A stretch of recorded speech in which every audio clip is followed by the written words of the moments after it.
Hello, my dear students, my dear class 6th. Yesterday we talked about the term Dalit, SC, that is called scheduled caste, and talk about the inequality and discrimination in the society, and according to the people, according to their work. Okay, now let's go ahead and let's finish the chapter. So, in the last class, I tell you what does untouchables and what Dalit means. Dalit means those who have been broken. Okay, this word according to Dalit show how social prejudice and discrimination have broken the Dalit people. इसमें ये बताया गया है कि किस तरह से भेदभाव इतना किया गया है या हमने उनको पहले से इतना सोच के उनके बारे में रखा हुआ है। ये वर्ड इसलिए उनके बारे में हम यूज़ करते हैं क्योंकि सोसाइटी किसी भी फेस पे जाने के बाद इन लोगों के साथ हर जगह बहुत ज़्यादा एट्रोसिटीज़ और भेदभाव हुआ है। फिर गवर्नमेंट ने क्या किया है, इन लोग को रेफ़र किया उस ग्रुप को जो शेड्यूल्ड कास्ट से आते हैं यानी कि एससी से। Okay, caste rules were set which did not allow the so called untouchables to take on work. भाई कायदे जो थे जाति के अकॉर्डिंग जो बनाए गए थे वो इतने घटिया किस्म के थे, इतने गंदे थे कि वो अनटचेबल्स को अलाउ नहीं करते थे कि वो वर्क कर सके एक साथ other than what they were mean to do, या जो लोग अदर काम कर सकते हैं वो भी करें, वो नहीं कर सकते थे। अनटचेबल यानी अछूत। सीधी सी बात है कि उनको इस तरह का भेदभाव होता था कि अगर पता चल जाए यहाँ कोई अछूत है, हालांकि अछूत जैसी कोई चीज़ होती तो नहीं थी लेकिन बना रखा था कि इसके छूने से कोढ़ रोग हो जाएगा, इसके छूने से पानी गंदा हो जाएगा, कुछ इस तरह की स्टीरियोटाइप बना रखी थी।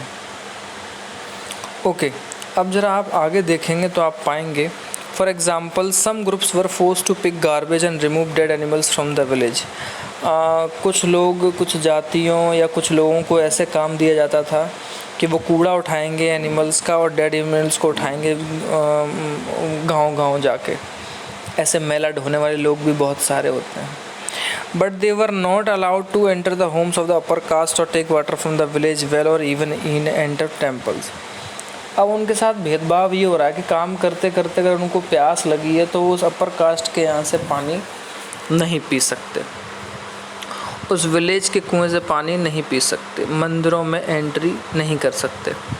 There children could not sit next to the children of other caste in school, और उनके बच्चों को भी स्कूल में दूसरी जाति के बच्चों के साथ बैठने में मनाही थी। आप खुद सोचिए किस कदर उनके साथ भेदभाव होता था। आज हम आप एक साथ मिलके बैठते हैं और हमें ऐसा व्यवहार कभी नहीं करना चाहिए, और मैं भी आपसे कहूँगा स्टूडेंट्स कि आप भी ऐसा बिहेव किसी के साथ ना करें।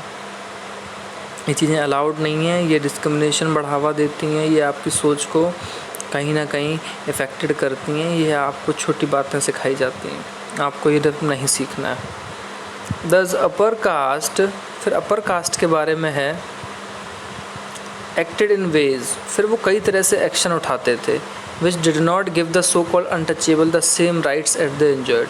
उनको लगता था ऊंची जाति वालों को जो राइट्स हमें हैं वो अनटचेबल्स को बिल्कुल नहीं मिलने चाहिए क्योंकि ये अछूत हैं, इनको छूना मना है, ये बहुत गंदे हैं।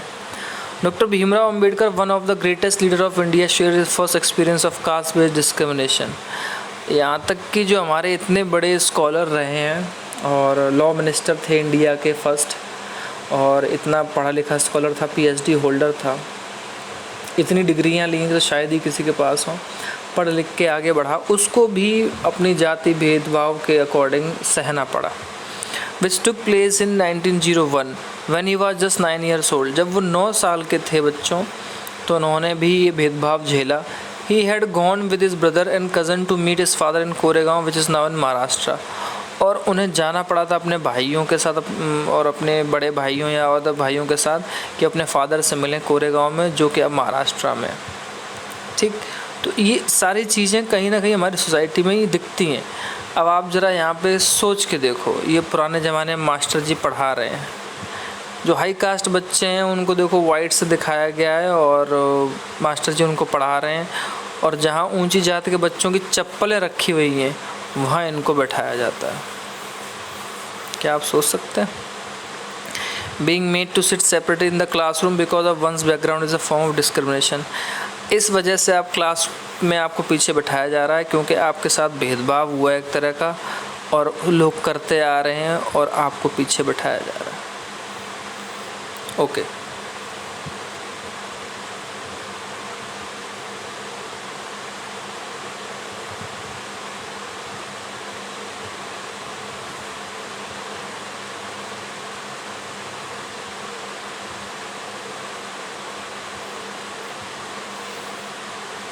ठीक है, कहानी पढ़ते हैं अम्बेडकर साहब की। Long did we wait but no one turned up. काफ़ी देर तक वेट किया लेकिन कोई भी मतलब उनके साथ नहीं आया। An hour elapse and the station master came to inquire. 1 घंटे के बाद स्टेशन मास्टर आया पूछताछ के लिए। He asked us for our tickets. हमारी टिकट के लिए उसने पूछा। We showed them to him. हमने उन्हें दिखाया। He asked us why we tarried, कि हम इस तरह से भयभीत क्यों हैं। We told that we were bound for Koregaon and that we were waiting for father his servant to come. और उन्होंने बताया कि वो कोरेगांव जा रहे हैं, अपने फादर का वेट कर रहे हैं और सर्वेंट आएगा। But that neither had turn up and we did not know how to reach Koregaon. और बेचारे वो नहीं पहुंच पाए, उन्हें पता नहीं था कैसे पहुंचना है। ठीक, उसमें फिर आगे लिखते हैं कि हम बहुत अच्छे से कपड़े पहने हुए थे और हमारी ड्रेस जो थी और टॉक थी। No one could more make out that we were children of the untouchables. उससे नहीं लग रहा था कि हम किसी अनटचेबल्स के बच्चे हैं। ये वो अपने बारे में बता रहे हैं। Indeed the station master was quite sure we were Brahmin children. Station master को लग रहा था कि वो ब्राह्मण के बच्चे होंगे। And was strongly touched as the plight in which we found us. और उसने टच भी किया। ठीक, as usual among the Hindus the station master asked us who we were. अब क्योंकि हम हिंदुओं में भी थे लेकिन फिर भी स्टेशन मास्टर ने हमसे पूछा कि हम कौन हैं। Without a moment thought I blurted out that we were Mahar. और उन्होंने बिना देर लगाते हुए बोल दिया कि हम महार हैं। महार एक ऐसी कम्युनिटी थी जिनको अनटचेबल की तरह बॉम्बे में आज का जो महाराष्ट्र है वहाँ पे इस तरह से उनके साथ व्यवहार किया जाता था। He was stunned.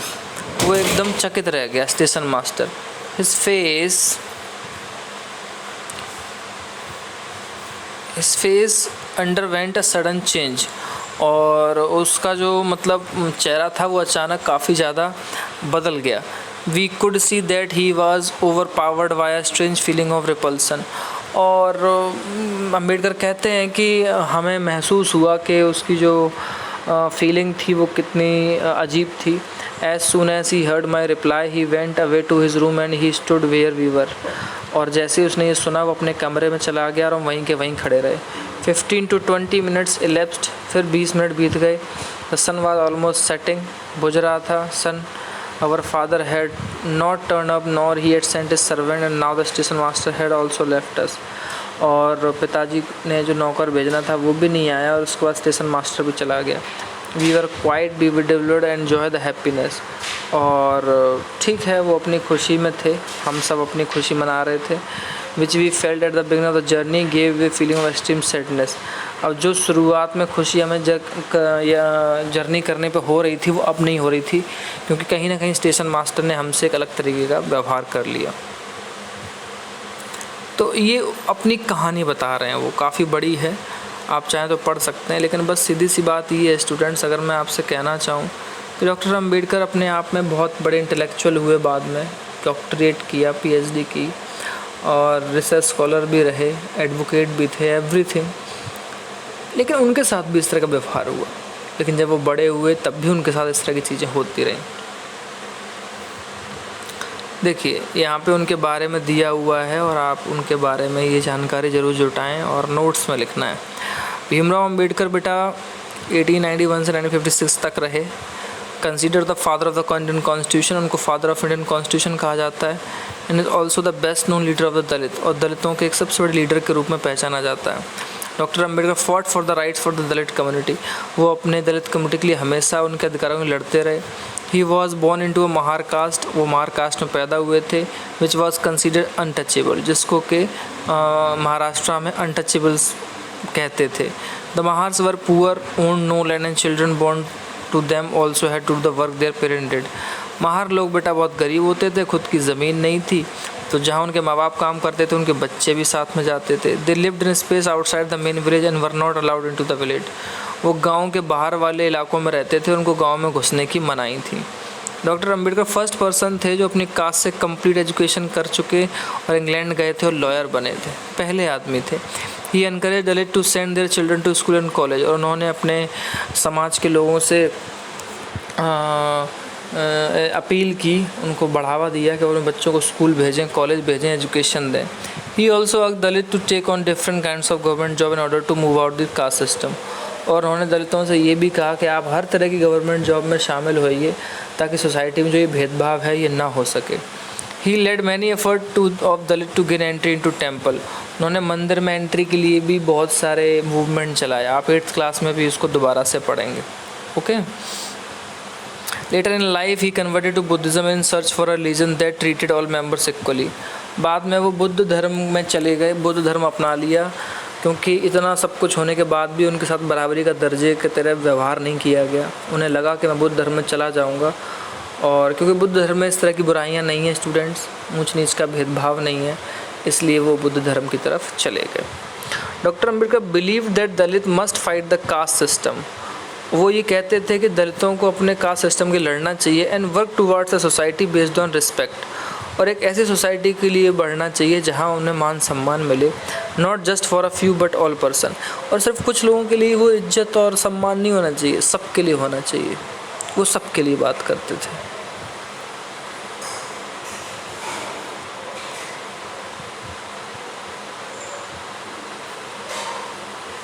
तो ये आपने अंबेडकर जी के बारे में पढ़ा। और कुछ क्वेश्चन पूछे गए हैं कि जो अंबेडकर की कहानी है उसको पढ़ने के बाद आपसे बताया जाए कि आप किस तरह की अपनी राय रखते हैं या नहीं रखते हैं, तो वो वाली बात की गई है। तो अगर हम चैप्टर के आगे की बात करें तो चैप्टर में 1-2 चीज़ें एक्स्ट्रा दी हुई हैं। अब हम वहाँ पे आते हैं और देखते हैं कि क्या चीज़ें आगे बढ़ा के देती हैं। देखिए, स्ट्राइविंग फॉर इक्वलिटी। अब इक्वलिटी के लिए जो लड़ाई है, इक्वलिटी के लिए जो संघर्ष है, उसके बारे में। The struggle for the freedom from British rule also included with in the struggle of large group of people who not only fought against the British but also fought the treated more equally. हम लोग आज़ादी जो ले रहे थे सिर्फ British से ही नहीं ले रहे थे, बल्कि हम ये सोच के भी आगे बढ़ रहे थे कि जो हमारा सिस्टम है, हमको बराबरी का दर्जा दिया जाए हिंदू धर्म में। और इस तरह से भी हमको अपनी लड़ाई लड़नी थी, जैसे कि अंबेडकर जी ने लड़ी और भी कई लोगों ने लड़ी। और दलित हों, वुमेन हों, ट्राइबल लोग हों, जो आदिवासी लोग होते हैं, या किसान लोग हों, उन्हें फ़ाइट करनी है अगेंस्ट इनइक्वलिटी, जो उनके साथ गलत हो रहा है, the experience in their life. और उन्होंने जो भी इस तरह के कष्ट और बुरी चीज़ें अपनी लाइफ में महसूस की, उनके खिलाफ उन्हें लड़ना चाहिए। As pointed out, many Dalit organized themselves to gain entry into temples। बाद में कई सारे दलित ने अपने आप को ऑर्गेनाइज किया बेटा, एक साथ किया, और उन्होंने मंदिर में एंट्री के लिए भी आंदोलन किया, क्योंकि मंदिर में उनके लिए एंट्री नहीं थी। उनको ये कह के मना कर दिया जाता था कि आप नीची जात के हो, आप अनटचेबल। जबकि सोचने वाली बात है कि वही अनटचेबल और वही नीची जाति के लोग ही मंदिर मस्जिद सब बनाते हैं, और उनके लिए वहाँ एंट्री बैन कर दी जाती थी उस टाइम पे। ये सोचने वाली बात है। Women demanded that they should have as much a right to education as man did. Women ने डिमांड किया कि उनको भी वही राइट मिलना चाहिए जो कि पुरुषों को मिलता है पढ़ाई के लिए। जो किसान हैं और ट्राइबल लोग हैं उनको भी फॉट करना चाहिए अपने release themselves from the grasp of the money lender in the high interest they were charge. किसान हैं, जो आदिवासी लोग हैं, जो मनी लेंडर है, साहूकार है, वो ऊंचे ब्याज पे पैसा दे रहा है। तो ऊंचे ब्याज पे पैसा दे रहा है, इसलिए उन चीज़ों से भी हमें लड़ना है, ताकि ये नहीं होना चाहिए कि कोई किसी को बहुत ज़्यादा ब्याज पे पैसे दे के उनसे लूट खसूट कर रहा है। तो हर तरह की लड़ाई थी इनइक्वलिटी के खिलाफ। When India became a nation in 1947, our leaders too right concerned about the different kinds of inequality that existed। जब 1947 में इंडिया आज़ाद हुआ तो हमारे लीडर्स भी इस तरह की जो विषमताएं थीं, भेदभाव था, उसके बारे में अवेयर थे, और इस वजह से वो अपने कॉन्स्टिट्यूशन को बहुत अच्छे से बनाने में लगे हुए थे। Those who wrote the Constitution of India, a document that laid out the rules by which the nation would function, were aware of the which. अब जो कि कॉन्स्टिट्यूशन होता है बेटा हमारा, वो एक डॉक्यूमेंट होता है जिसमें कि रूल्स लिखे होते हैं कि नेशन को कैसे चलाना है, कैसे नहीं चलाना है। वो अवेयर थे इस बारे में कि उनके साथ कैसा बिहेव हो सकता है। ठीक, ये चीज़ सोचने वाली है कि discrimination had been practised in our society and how people had struggle against this, कि लोगों को कैसे इसे संघर्ष करना है या करते हैं और उनके साथ कैसा भेदभाव होता आया है। Many leaders of these struggles such as Ambedkar had also fought for the rights of दलित, और ऐसे लीडर्स में से अम्बेडकर जी भी वो लीडर थे जिन्होंने दलितों की फाइट लड़ी, उनके अधिकारों के लिए लड़ाई लड़ी। ओके, बस ये सारी चीज़ें हैं, बहुत छोटी छोटी चीज़ें हैं, और इसमें मैं आज के लिए सिर्फ इतना ही रखूँगा। और इस चैप्टर में आगे कोई चीज़ ऐसी नहीं है जो अब मुझे बहुत ज़्यादा करनी पड़े। अब मैं आपको दिखाना चाहूँ तो ये कॉन्स्टिट्यूशन ऑफ इंडिया का प्रीएम्बल है, ये आपकी हर बुक के फ्रंट पेज पे में लिखा रहता है। आप एसएसटी की जितनी बुक्स देखेंगे, ये आपको प्रीएम्बल जो स्टार्टिंग होती है या हमारा पूरा कॉन्स्टिट्यूशन किस बेस पे वर्क करता है, ये लिखा होता है। तो ये कागज़ है, और ये सारा उन लोगों ने बनाया जिनकी आप ऊपर तस्वीर देख रहे थे, चाहे अम्बेडकर हो, डॉक्टर राजेंद्र प्रसाद हों, या इस तरह के जितने भी मेंबर्स हैं जिन्होंने कॉन्स्टिट्यूशन बनाया। और ये कहानी आप नेक्स्ट क्लासेस में भी बहुत अच्छे से पढ़ेंगे। तो ये चैप्टर यहाँ पे इस तरह से फिनिश है, क्योंकि हमारे कॉन्स्टिट्यूशन में इस तरह की बातें नहीं लिखी हैं कि कोई भी चीज़ें क्या कहते हैं इनइक्वलिटी की तरह हों, वो एग्जिस्ट करती हों। ठीक, इनइक्वलिटी एक वैल्यू है जो सबके पास होनी चाहिए, और ये कोई ऐसी चीज़ नहीं है जिससे कि ऑटोमेटिकली ये सब होने लगेगा। पीपल्स को स्ट्रगल करना पड़ता है, अपने पॉजिटिव काम करने पड़ते हैं, गवर्नमेंट को भी करना पड़ता है, ताकि वो इस रियलिटी को सभी इंडियंस के लिए बराबरी बना सकें कि सारे इंडियंस बराबर हैं। तो हम सबको एक देश वर्क करना है, सरकार को भी वर्क करना है, और नियम कानून कायदे सबके लिए जैसे होने भी चाहिए। तो ये इस तरह की सोसाइटी में हम तभी डेवलप ज़्यादा कर सकते। ओके स्टूडेंट्स, तो ये क्वेश्चन है और ये मैच द फॉलोइंग है। आप कोशिश करें कि आप मैच द फॉलोइंग को मैच कर सकें, बहुत हार्ड तो नहीं है। इसके जो क्वेश्चन आंसर्स हैं या जो सारी चीज़ें हैं वो मैं आपको भेज दूंगा PDF फॉर्मेट में। आप वो चीज़ जो आपका होमवर्क होता है वो DPS ऐप के एक असाइनमेंट सेक्शन होता है, उसमें आप देखा करो। ठीक, वहाँ पे आपको चीज़ें मिल जाया करें। ओपन नहीं हो, कोई प्रॉब्लम आए तो आप मुझे मैसेज कर दीजिएगा। बाकी हम ये सारी चीज़ें आपको वहीं होमवर्क के रूप में भेज देंगे, और आप वहाँ से अपने इस चैप्टर की सारी चीज़ें कंप्लीट कर लेंगे। Okay students, thank you, have a nice day.